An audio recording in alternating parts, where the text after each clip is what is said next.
Hey guys, good morning, red and black greetings. This is Flamengo. Welcome to the Paparazzo Rubro Negro channel.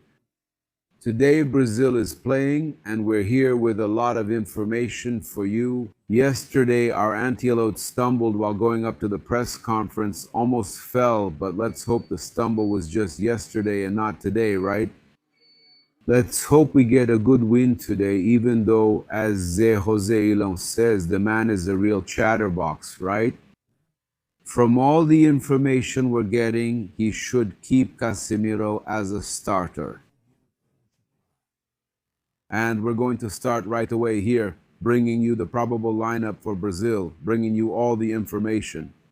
I just want to say that before the press conference, there was an exclusive interview with Kaze TV, okay? Yeah, the coach, Carlos Santialote, answered some questions about the Brazilian national team. The first one was asked by Guilherme Beltrão. He asked what the team can improve regarding their performance in the draw against Morocco for the second cup match against Haiti. Yeah, what can they improve, right? Yeah, for the game against Haiti, the adjustment we want to make is to play better than we did against Morocco. Improve the quality of our play and our passes, make fewer mistakes, and look for more balance when we apply high press. That's important. Got it? Even though I disagree with a lot of things, he really noticed that, right? Play better than we did against Morocco, improve the quality of our play and our passes. There were a lot of missed passes, okay? He's right about that. Yeah, make fewer mistakes and look for more balance when we press high, because there's no point in pressing high and making mistakes. That's fine. Then Chico Moedas asked two questions, one about Hendrick not being among the starters and another about Danilo's statement. At the press conference on Wednesday, when he talked about the lack of identity in the Brazilian national team, Ancelotti seemed to disapprove. The position question, he just stared without saying anything. Chico Moedas answered both. But as soon as he talked about Hendrick, he gave that look of disapproval. He talked about Hendrick because the first game required a lot of skill, and I see that as quite normal. Just like Hendrick, other players also weren't in the starting lineup. They didn't start, but they played, right? Not putting Antialot and the kid asking for a chance into a game like this is a joke, right? About the identity of the Brazilian national team, he said the following. I think that obviously we need to have more control because we have quality. I believe that the debut in the Cup didn't weigh much, but tomorrow it could be different. Today, right? It could be different and the team could show all the quality it has. Well, we're going to bring you the probable lineup information for you. I just want to remind you that if there's a Brazil game, you can play responsibly. Remember, it's always very important to play responsibly. For those over 18, remember, fun isn't an investment. We have here, man, 3 tips to share with you for you to complete your registration. The 3 bet slips will be in the pinned comment. I'll share the 3 tips and I'll leave the 3 tickets in the pinned comment. Look, yesterday I gave you some tips at night, right? They blew up, they went viral, people are loving it, and today, okay? Brazil to win the first half, Brazil to win the second half, that's it. Then we have Vinny Jr. to score or get an assist. Vinny Jr. to score or make an assist, okay? Brazil has to win both halves, the first and the second half, and Vinny Jr. to make an assist or score. Man, this bet is really easy to hit with Brazil. Playing well, winning the game, Vinny Jr. will score or make an assist, 1.62. I'll leave this ticket here. It'll be the first ticket I leave for you. The other one, which is the second ticket, is Scotland and Morocco. Final result, Morocco to win, and total goals for Morocco over 1.5. That means Morocco has to score at least 2 goals, at least 2-1, 2-0, 3 something. 2-1, 2-0, 3-1, 3-2. They have to score at least 2 goals, okay? And then in this parlay, I added Brazil for and total corners over 9.5 total in the game, right? Final result, Brazil to win and total goals over 3.5, okay? Adding these two together in the parlay, it's 5.89. It's important to always play with just a little bit, like 5 or 10, play responsibly. For example, if you put 10 there, with this one you'll get 58.90, right? Yeah, here's another interesting one. Brazil and Haiti. This one's just for Brazil and Haiti. I made a little bet here, look. Brazil, total corners over 9.5 total goals in the game, over 3.5, 3.5. And the final result, Brazil to win the game. There have to be more than 3.5 goals in the match. There have to be at least 4 goals. 3-1, 4-0, 3-3, yeah, 3-2, right? 4-2, 2. Brazil has to win.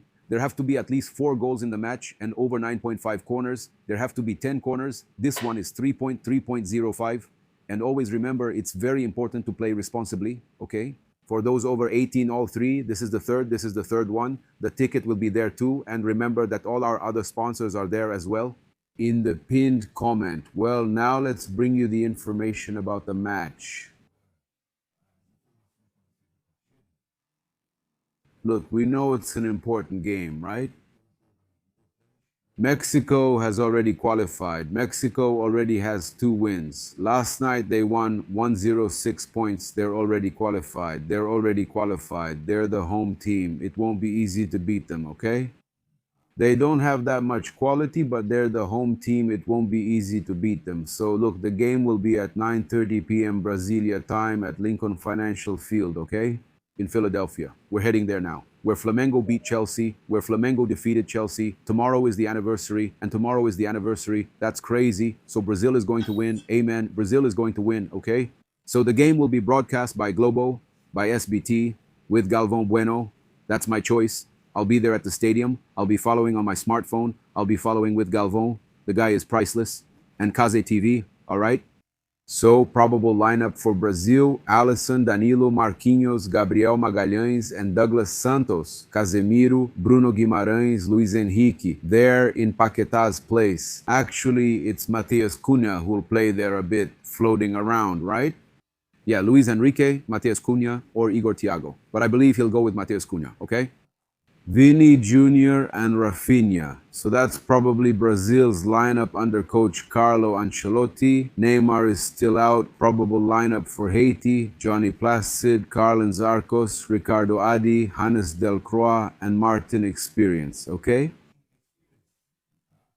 Ruben Providence, Bellegarde, Jean-Jacques, and Don Dedson, Franz de Pierrot or Pierrois, and Wilson Isidore. The coach is Sébastien Minier. Do you know any of them? Man, it sounds like a generic video game team. Man, it sounds like Osvaldo Oswaldinato. The assistants are from Spain, okay? The referee is also from Spain. The VAR hasn't been announced. It hasn't been announced, so the referee is Alejandro Jose Hernandez from Spain. Assistants are Jose Enrique Naranjo Perez and Diego Sanchez Rojo. They're from Spain, okay? Okay? So it's important for us to bring this information. Look, my friends, the colleagues over there from the Super Radio Tupi, yeah, they brought some important information regarding the president, right? Sami Scout, right? And Radio Tupi bringing information here. We've been following what's been happening with Samir Shouts. And look, this is information from Penny Down, okay? In the general stands, general fans, and the crisis at the CBF involves President Samir Shouts. The organization is facing a serious turmoil after reports that CBF's own funds were used to pay for hotel expenses for a companion of the president. The case drew attention when dollar receipts were leaked. Now there's proof, right? In dollars. While Shouts' wife was staying in another city, there is uncertainty about whether Samir Shouts will remain in his position.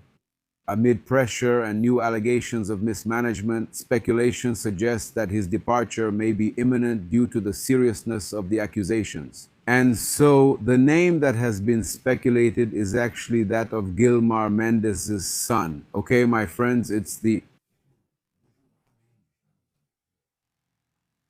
crazy, right? Andre Lara brought us this information that Gilmar Mendes' son emerges as a possible successor to Samir Shouts at the CBF. Yeah, everyone wants the seat, right? Crisis hitting the CBF right in the middle of the World Cup. And as incredible as it may seem, people don't like to talk about psychics and all that. But there was a psychic who predicted that there would be a very serious problem at the CBF at the beginning of the World Cup and that Brazil had a chance to win it. What do you think? It's a problem. There would be instability, and then Brazil would be champion. What do you guys think? Man, this is a moment here. I'd like to read it. Let's talk about Flamengo now. Look, we have some important information to share with you. Regarding the transfer market, Everton Araujo's name has gained traction again behind the scenes in the European market. Okay, the interest is from Chelsea to renew, all right? Chelsea, there are reports coming out of England that Chelsea is interested in signing Flamengo's midfielder, the young midfielder Everton Araujo. Flamengo is monitoring the situation, waiting for possible developments, and is already looking at the market carefully and evaluating it for a possible replacement, right? Because Flamengo currently considers him an option there, even competing for a starting spot with Eric Pulgar. And Flamengo still has the situation with Eric Pulgar himself, and that really worries them. Flamengo, imagine Flamengo losing both of them. How do you recover and fix it? What should you do then? If you have to replace two departing holding midfielders, how do you go about rebuilding that holding midfield area, for example? Geraldo Leite is right here next to me. He gets upset when someone says volancia instead of centroavancia. It's easier, right? A lot of people say laterancia too. And we also have this situation with Pulgar, who might even be saying goodbye to Flamengo. Many fans are worried about his release clause, right? Which has gone down now, right? It goes down now in the middle of the year. Yeah, with Felipe Luis, Pulgar was one of the best players on the team. Yeah, from then on, with Leonardo Jardim coming in and Pulgar's own injury, he missed a lot of games. And then Everton Araujo stepped up, right? Today, Pulgar is no longer considered irreplaceable, but he's still an important player for Flamengo, okay? Flamengo doesn't want to lose either Pulgar or Everton Araujo. The information we're bringing to you is this. Romario Junior Bastidores Fly Bola VIP reported that Al Neon SC from Saudi Arabia is very interested in the midfielder Eric Pulgar and has already offered him a big salary to sign him, okay? The Saudi team, the team from Saudi Arabia, wants to sign Eric Pulgar, and Chelsea and other European teams want Everton. Araujo, Flamengo can't afford to lose two players like that, right? In Geraldo Leite's great midfield. Geraldo Leite, our great Geraldo de Leite is here at the hotel with us. I joked with him. I said, hey, some people call it Volancia, but that doesn't exist, right? That doesn't exist, right, guys? For God's sake. Look, besides, the Saudis are willing to pay the release clause, which will drop drastically in the second half of the year, like I told you. And it becomes $4 million, only about 20.5 million reais. Just talking about football, right? Just about football, that's very little, right? Yeah? At the current exchange rate, 20.5 million reais. And look, Flamengo squad reports back this Friday at the Ninho do Nil do Urubu training center. This is to begin preparations for the mid-season training camp in Portugal. The activity was scheduled for 10 a.m., already being led by the coaching staff under Leonardo Jardim. Yeah, the group also trains on Saturday and Sunday, always at the same time, right? So among the first players to arrive at the training center was Pedro. He's excited, right? He wants to show that the national team misses him, that he was treated unfairly, especially since even the Portuguese coach said he was the best option for the attack. Yeah, he even posted a photo in the locker room showing his boots and uniform already separated in a basket. Basket with the caption back as well. It's pink. Where is it? Is everyone there? Do you have the picture? Where is it? Show me. I want to see. So Pedro has already arrived at the training center with boots on. Are they pink boots? They're pink boots. Oh man, he's part of the pink boots crew. Look, check it out. Oh? No, but yesterday there was a barbecue. Yesterday he was just at the barbecue. Hey, nice man. Pedro likes to do it like I do. He likes to put the picanha on the skewer in a nice round shape, right? Do you like to put the round piece on the skewer too? No, not a round piece, to make it spin around, no? No, whoa, not like that. So Pedro with the pink soccer shoes, look at that, the pink shoes. They're pink, right? Pink and black, right? They are pink. Pink shoes became a trend. There's a gradient there, but it's pink. And he's back. He posted that he's back. And he's still doing that thing, Alves tricolor, you know. He started doing those little things there. Look. So Pedro is back. He's going to crush it. He's going to soar this season. For sure, in this second half, he's going to do really well, right? Look at that, just that. The Flamengo board is tá estúpida. Extremely disappointed with what happened to Carrascal. Okay, they're really upset. I spoke with a source connected to the board who was really lamenting, saying, man, unbelievable. Yeah, it's a time for him to gain value.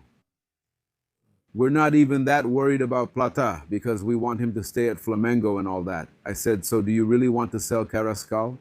It's not that we want to sell Carrascal, but today it would be an option. It's really good for him to increase his value. We want the option to recover our investment since we had issues, but we don't intend to sell him. Flamengo never puts players up for sale. If a good offer comes in, Flamengo is willing to negotiate, okay? And then I said, but there's nothing concrete. No, there's nothing at this moment. There's no offer for Carrascal. And then the frustration was because he didn't play in the Colombia game, right? Colombia's victory 3-1, 3-1 with goals from Munhoz in the first half, Luis Diaz and Campas. Uzbekistan scored a goal through Faizulay. Faizu, how is it? Faisue? Yeah, man, it's kind of strange. Fai or Faizulay? Yeah. Crazy name. Yeah, just like those random names you mentioned. Yeah, so we had some Flamengo players getting minutes, but Carrascal didn't get on the field and really disappointed Flamengo's management, who were counting on him to play a few matches, right? Hopefully, he'll still have a chance to play, especially because I think Colombia will advance easily and maybe he'll get an opportunity to play and increase his value, okay? So right now, they're disappointed that he didn't play because they were counting on Jorge Carrascal increasing his value so he could be transferred. Look, there's some interesting information here to share with you. According to RTI Sports, Di Maria, who was rumored to join Flamengo, he was already rumored to join Flamengo, but it didn't happen and all that. Well, he's at a very advanced age, and Flamengo wants to lower the average age of the squad. That's why I think it's an unfounded rumor, right? It doesn't make much sense, even though out of nowhere, Flamengo goes and signs Jorginho, signs Alexandre, signs Danilo, but Di Maria he's really at a very advanced age, right? And he's happy at his club, right? He's happy there at Rosario Central. He chose to go there, so I think it's unlikely, okay? Yeah, so there are no negotiations according to RTI Esporte, but he did vent again over there in Argentina. They want the world champions to come play in Argentina. For what? Just so they can say they're helping us? Man, that's Di Maria, right? He's the one talking, right? Venting there, obviously, right? Bola VIP reported that he's open to returning to Brazilian football too, right? And RTI Esporte mentioned it as well. He never said that, okay, guys? He never said at any moment that he's open to coming back. He just vented, okay? And at no point did he say he's open to coming back. So, whose birthday is it today? And who's having a birthday today, man? His number one fan, Ayrton Lucas, is Flamengo's left back. Ayrton Lucas is having his birthday today, okay?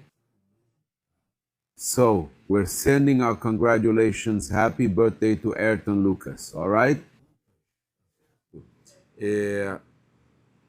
And to wrap things up here, I found this one interesting. João Gomez, right, from Wolverhampton, expressed his disappointment about Flamengo not playing during the World Cup period. He posted on social media that he can't visit the Maracanã of the North during this vacation. Instead, he's going to Algarve and will have a good time. As soon as he's back in Europe, he's heading to Algarve.